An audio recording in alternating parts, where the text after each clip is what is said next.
Et bonsoir à tous. Je suis là aujourd'hui pour vous entretenir sur un thème particulier, à savoir la patience dans le livre de Saint Jacques. Et pour cela, j'ai choisi le passage tiré de la lettre de Saint Jacques au chapitre 5, des versets 7 à 10, que je vous lis maintenant. Frères, sachez attendre le jour où viendra le Seigneur. Voyez comment le cultivateur reçoit les précieux fruits de la terre. Il les attend jusqu'à ce que viennent les premières et les dernières pluies. Vous aussi, sachez attendre sans perdre cœur, car la visite du Seigneur n'est plus loin. Ne vous plaignez pas les uns des autres, car vous seriez jugés pour cela, et le juge est déjà là à la porte. Frères, voyez ce qu'ont souffert les prophètes qui parlaient au nom du Seigneur. Voyez leur patience, qu'ils soient vos modèles. Saint Jacques, donc, dans ce passage, invite à la patience.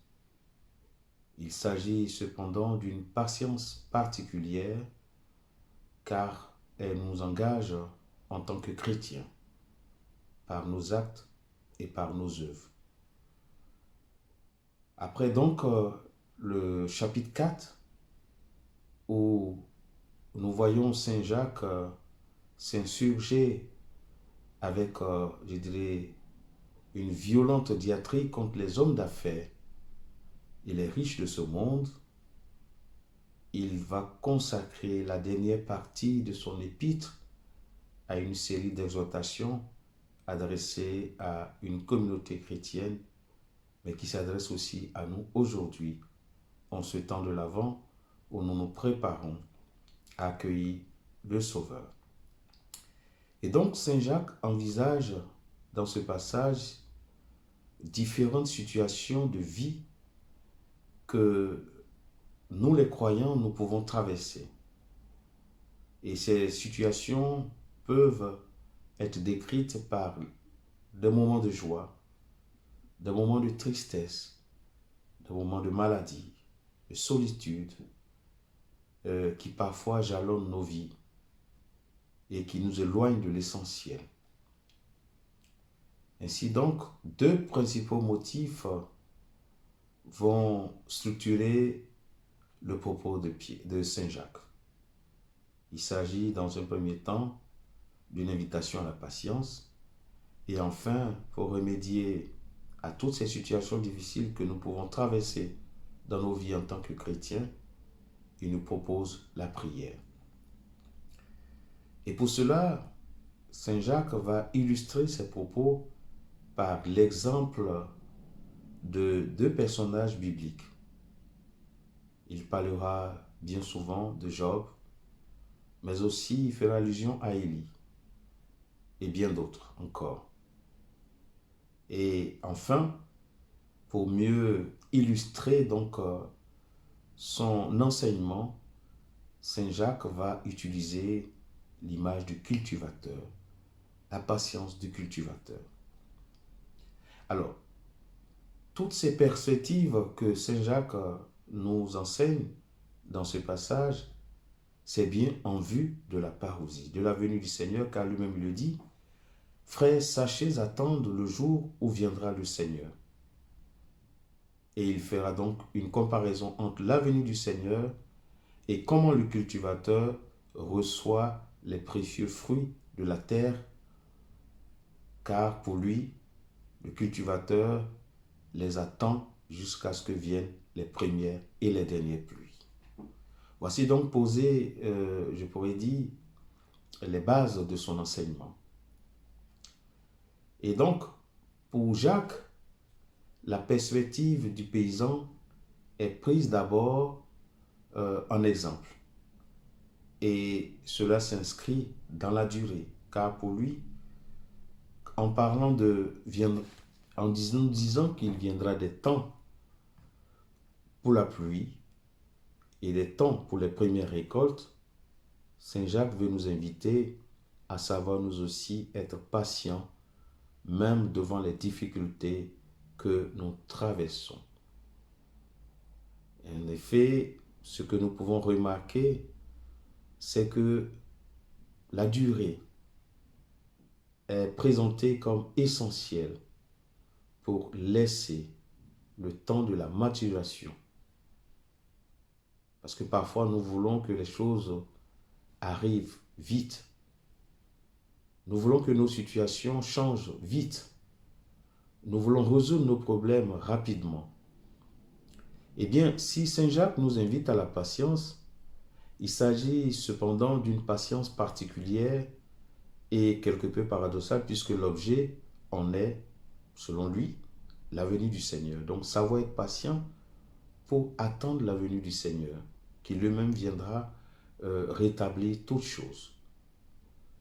Ce qui veut dire que l'articulation entre les notions de patience et d'attente de la venue du Seigneur s'explique par la conviction que la patience requise est une patience ouverte sur un avenir. Il ne s'agit donc pas de vivre une patience, je dirais, qui n'a pas de sens ou qui n'ouvre pas sur l'avenir. Elle n'est ni une résignation, ni un renoncement, mais l'attente, je dirais, d'une autre réalité que l'horizon fermé de ce monde où nous vivons. Alors, parce qu'effectivement, parfois nous remarquons que, ou nous, du moins nous avons l'impression que tout est bloqué dans notre vie, que rien ne va et que rien ne pourra changer. Eh bien non. Pour Saint Jacques, cette patience s'enracine dans le désir d'un lendemain meilleur et surtout s'ouvre sur une altérité. Elle ne se ferme pas sur, disons, notre petit moi haïssable, comme le dit dans l'expression de Pascal. Tel est donc l'exemple de Job que nous connaissons bien dans la Bible. Job qui endure, convaincu que l'épreuve n'aura pas le dernier mot. Et donc c'est un bel exemple qu'il nous donne, même s'il ne sait ni pourquoi il souffre, ni comment il en sortira vainqueur. Cependant, Job nous montre qu'il reste convaincu que le malheur n'aura pas le dernier mot, non pas parce qu'il réussira à s'en sortir par ses propres moyens, mais parce que, selon lui, celui en qui il met sa confiance, oui, je dis bien, celui en qui il met sa confiance, s'il n'est donc pas responsable des épreuves qu'il traverse, ouvrira devant lui un avenir et une espérance. Voilà, je dirais, ce qu'a été la vie de Job, que Saint Jacques nous donne en exemple. C'est peut-être aussi que, on pourrait dire, Saint Jacques a peut-être connu cette expérience de vie, lui aussi. A dû peut-être connaître des situations difficiles. Et par conséquent, il nous livre son expérience. C'est une expérience qui peut être aussi une expérience pour chacun de nous, chacun d'entre nous. Parce que notre vie ne nous appartient pas. Elle appartient à Dieu. Par conséquent, nous devons savoir nous en remettre entièrement à sa divine volonté. Et pour comprendre donc la pensée et l'enseignement de Saint Jacques, nous pouvons voir que dans ce chapitre, dans ce 5e chapitre de son épître, il va articuler son enseignement sur plusieurs points. Premièrement, comme nous l'avons entendu dans la lecture, il nous parle de la patience en vue de la venue du Seigneur, au verset 7. En effet, Saint Jacques encourage ses frères à la patience en les exhortant à placer devant eux la possibilité de la venue du Seigneur qui va ouvrir devant eux un avenir meilleur. Et cette attente, donc, c'est la parousie que nous connaissons, c'est-à-dire le retour glorieux du Christ, qui viendra dans un sens général, sans un distingué, je dirais, sans nous juger, mais plutôt qui viendra pour rétablir la vérité dans la vie de chacun de nous. Ce n'est pas donc à nous de pouvoir tirer les conclusions ou de vouloir à tout prix résoudre les problèmes à notre manière, mais il faut savoir nous en remettre à Dieu qui vient. Il faut donc que nous préparions nos cœurs à cette attente. Et donc, dans cette perspective de l'attente de la venue du Seigneur, nous pouvons recueillir des forces pour pouvoir surmonter les situations difficiles de nos vies.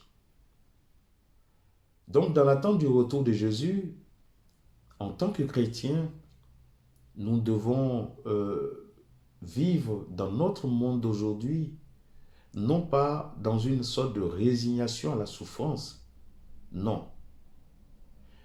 La maladie, nous la connaîtrons. Les souffrances physiques ou morales, les infirmités de la vieillesse nous frapperont, certes.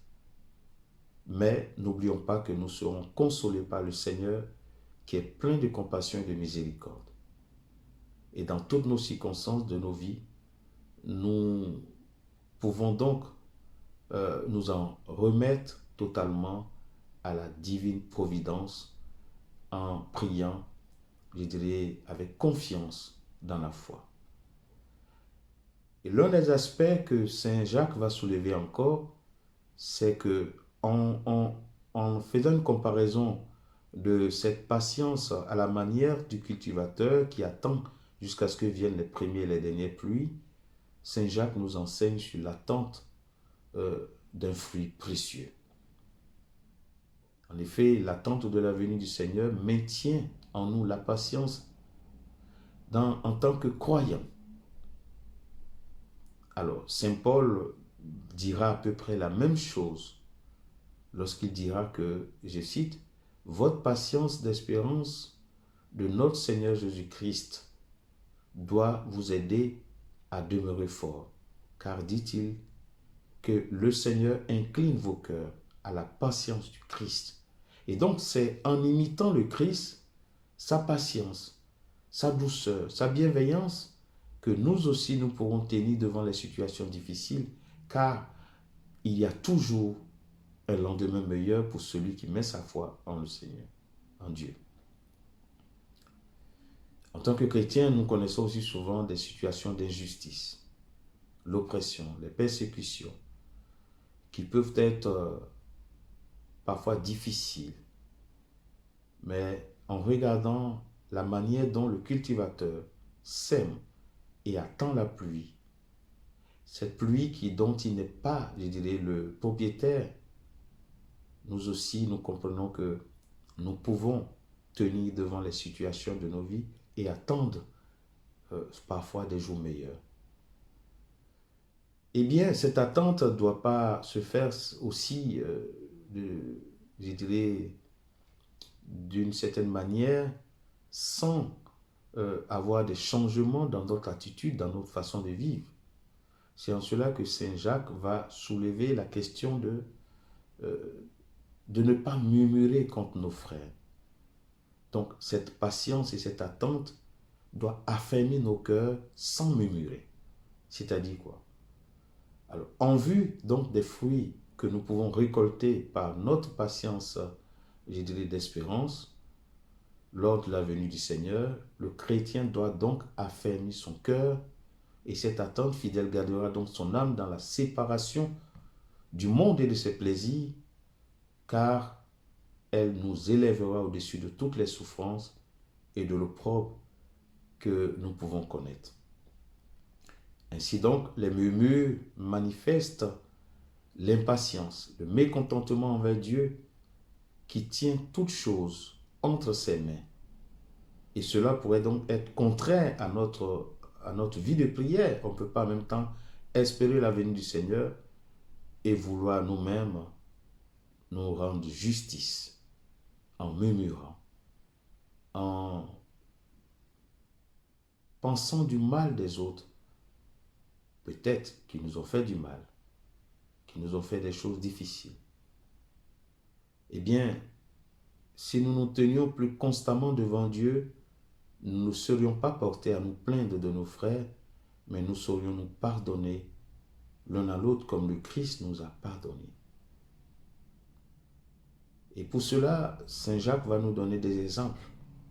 Et c'est là où Saint Jacques va faire référence donc aux prophètes qui ont montré un bel exemple de patience, car ils ont supporté des outrages et des persécutions qu'ils vont subir injustement. Donc ne craignons pas de souffrir pour le nom de Jésus, qui a enduré la contradiction des pécheurs, la haine des pharisiens, ou même l'incompréhension de ses disciples. Et pour cela, l'image de Job nous est donnée par Jacques. Job est présenté comme un exemple de patience.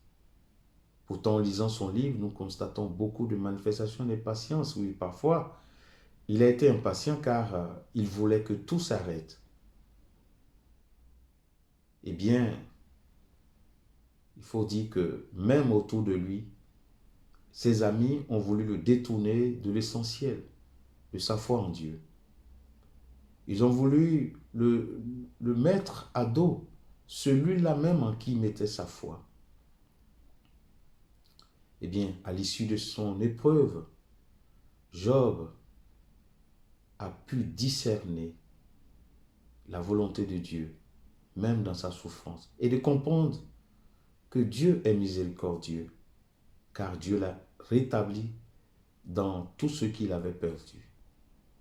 Au travers donc de nos épreuves endurées avec patience, apprenons-nous aussi à voir la main de Dieu qui nous discipline pour notre profit, pour notre bonheur, afin que nous participions à la sainteté à laquelle nous sommes tous appelés. Eh bien, retenons cette promesse divine. Quand tu passeras par les eaux, je serai avec toi, nous dit le Seigneur dans Esdras. Donc, ne pas jurer, mais prononcer les paroles vraies. Savoir s'abandonner totalement dans les mains du Seigneur. Voici le chemin. Voici l'attitude d'une vie remplie de patience. À travers la modération dans le langage, à travers, je dirais, des paroles légères. Prononcer donc le nom du Dieu pour accréditer nos affirmations serait donc un réel outrage à l'honneur que nous devons, et surtout, ce serait un manque de confiance, mais aussi ce serait vu comme un manque de patience. Et pour cela, le Saint Jacques va nous enseigner à demeurer dans la prière. Et c'est là où il nous montre le chemin. Comment parvenir à tenir bon dans la patience. En effet, selon Jacques, nous devons faire preuve de patience, mais surtout, nous devons apprendre à supporter les torts, à ne pas murmurer. Nous devons apprendre à suivre le modèle des prophètes fidèles et à ne pas chercher à nous protéger par des sermons. Et pour cela, il dit, afin de réaliser donc cet avenir meilleur, Saint Jacques nous indique une précieuse ressource, c'est-à-dire c'est de remettre notre cause à Dieu par la prière. Car selon lui, dans nos détresses, nous pouvons nous aussi nous confier à Dieu. La prière met notre âme en relation avec lui de telle sorte que l'épreuve est adoucie. Notre cœur est gardé en paix. Si nous éprouvons une véritable joie dans le Seigneur, même dans les épreuves, nous pouvons l'exprimer en chantant des cantiques. Nous pouvons l'exprimer par la prière, par l'adoration, car nos peines, comme nos joies, sont toujours l'occasion pour nous de nous tourner vers Dieu et de rencontrer son visage aimant. La maladie peut nous atteindre, sans qu'elle soit forcément la conséquence du péché. Et en tant que malades, pour ceux qui sont malades parmi nous en ce moment, nous devons faire appel donc à Dieu en tout moment, à chaque instant. C'est-à-dire en montrant une belle confiance en lui. Cette confiance passe par, je dirais, le renoncement à notre propre volonté pour laisser la volonté divine s'accomplir dans notre vie. Sachons toujours voir dans les moments difficiles la main du Seigneur et surtout examiner soigneusement devant lui notre vie spirituelle. Seigneur, c'est à toi que je dois tout. C'est entre tes mains que je remets ma vie. Voici la prière qui doit guider, je dirais, toute vie de chrétien. Et donc, nous devons apprendre aussi à reconnaître que nous commettons parfois nous-mêmes du tort à nos frères. Nous faisons souffrir aussi les autres. C'est là où la confession doit faire partie de notre vie. La confession doit nous ouvrir à une réconciliation vraie avec Dieu. La confession, c'est ce sacrement de guérison intérieure qui doit nous libérer de notre conscience chargée. Et une telle confession serait d'une grande efficacité dans notre vie, dans nos moments de douleur et de souffrance, car elle évitera bien des conséquences dans notre jugement, dans le jugement que Dieu pourrait avoir sur nous. En d'autres termes, frères et sœurs, nous ne devons jamais oublier que Dieu se tient au-devant de nos vies. Dieu, il est là, il est toujours confiant, il sait déjà ce que nous traversons comme difficulté. Il ne nous abandonne jamais. Oui, Saint Paul et Saint Jacques va le dire clairement. Il dit, voyez ce qu'ont souffert les prophètes qui parlaient au nom du Seigneur. Mais aussi, il leur dit, voyez leur patience, qu'ils soient vos modèles. Nous pouvons donc, à la suite de l'exhortation de Saint Jacques, nous prendre pour modèle tous ces prophètes qui ont souffert pour Dieu au nom du Seigneur, afin que nous aussi, dans ces situations difficiles, nous puissions nous en remettre totalement entre ses mains. Approchons-nous donc avec confiance de Dieu, même dans les situations difficiles de notre vie.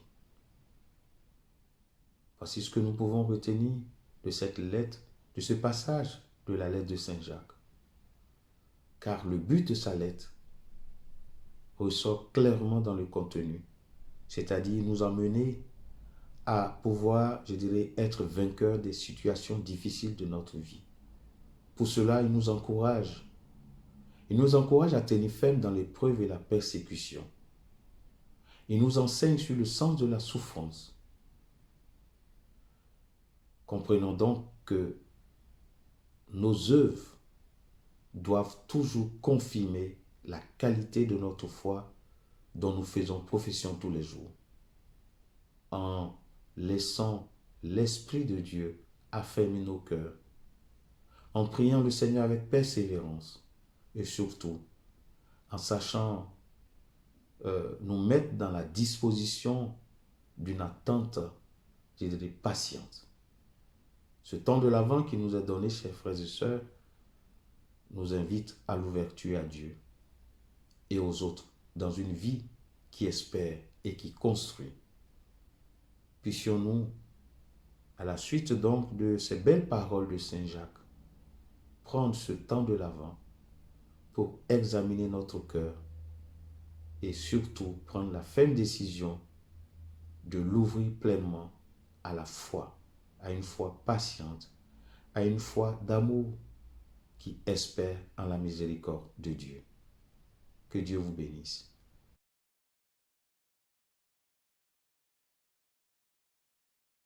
Pour terminer donc ce temps, permettez-moi de vous inviter à nous tourner avec confiance et avec joie vers notre Mère, la Vierge Marie, pour qu'elle nous soutienne dans notre vie de tous les jours.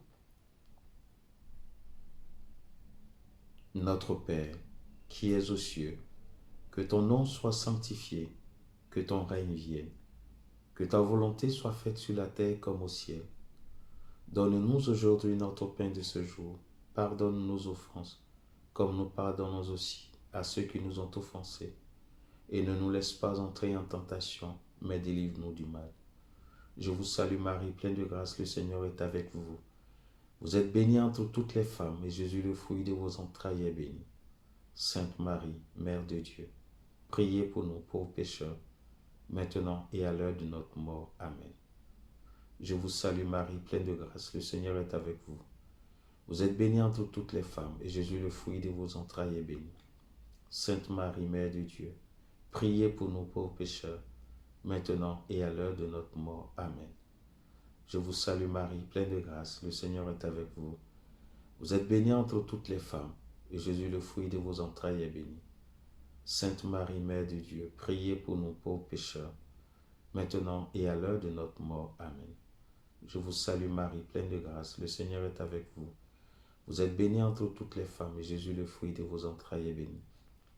Sainte Marie, Mère de Dieu, priez pour nous pauvres pécheurs, maintenant et à l'heure de notre mort. Amen. Je vous salue Marie, pleine de grâce, le Seigneur est avec vous.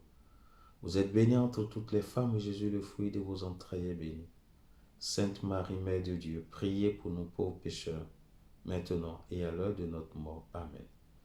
Je vous salue Marie, pleine de grâce, le Seigneur est avec vous. Vous êtes bénie entre toutes les femmes, et Jésus, le fruit de vos entrailles, est béni. Sainte Marie, Mère de Dieu, priez pour nous pauvres pécheurs, maintenant et à l'heure de notre mort. Amen. Je vous salue Marie, pleine de grâce, le Seigneur est avec vous. Vous êtes bénie entre toutes les femmes, et Jésus, le fruit de vos entrailles, est béni.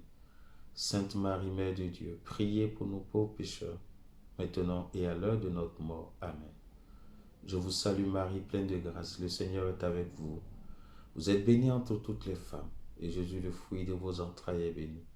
Sainte Marie, Mère de Dieu, priez pour nous pauvres pécheurs, maintenant et à l'heure de notre mort. Amen. Je vous salue Marie, pleine de grâce, le Seigneur est avec vous.